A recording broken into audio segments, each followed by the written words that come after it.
আল্লাহর হুকুম নবীর আদর্শ মতো জীবনটাকে চালাও, দেখবা দুনিয়ার সবকিছু আসান হয়ে যাবে। তোমার মতো কত যুবক রাস্তায় গাড়ি চালায়, নামাজ ছাড়ে না। তোমার আমার মতো কত যুবক র্যাব, আর্মি, পুলিশ, বিডিআর এর চাকরি করে, নামাজ ছাড়ে না। তোমার আমার মতো কত যুবক স্কুল কলেজে লেখাপড়া করে, নামাজ ছাড়ে না। মিথ্যা বলতেছি? বলো তুমি কেন পারবা না?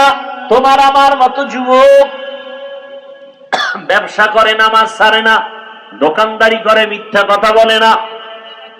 বলো তুমি আমি পারবো না কেন? আল্লাহর কাছে তওবা করো। ও পর্দার আড়ালের মা বোনেরা, সন্তানটাকে আদর্শ মানুষ বানায় যান। ডাক্তার বানাবেন, বাধা নাই। কোরআনওয়ালা নামাজি বানায় যান। ইঞ্জিনিয়ার বানাবেন, বাধা নাই। কোরআন পড়নেওয়ালা নামাজি বানায় যান।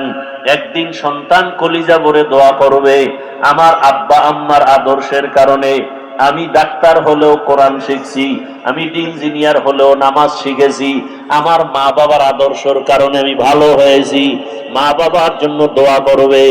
আর যদি আপনার আদর্শ দুর্বল হয়, সন্তান এক সময় ধিক্কার জানাবে, আমার মা বাবা মোবাইলের সব সময় পড়ে থাকতো, আদর্শ ভালো ছিল না।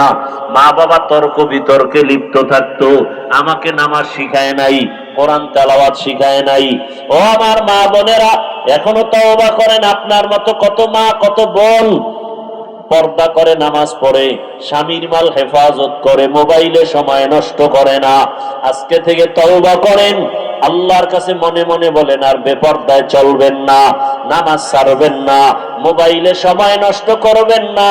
ও যুবক বাবা, বৃদ্ধ বাবাজিরা, এখনো সময় আছে, তওবা করে নাও। মনে মনে আল্লাহকে বলো আর নামাজ ছাড়বা না, দাড়ি কাটবা না, বেপর্দায় চলবা না।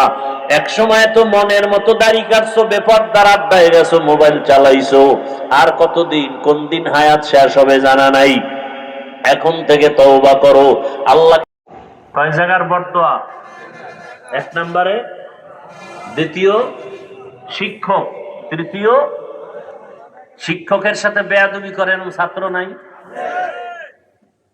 তোমার কপালে আবার শান্তি, এত সহজ। জিন্দেগি মে বন্দগি তু। নবীজি পড়তেন, নবীজি পড়তে বলেছেন।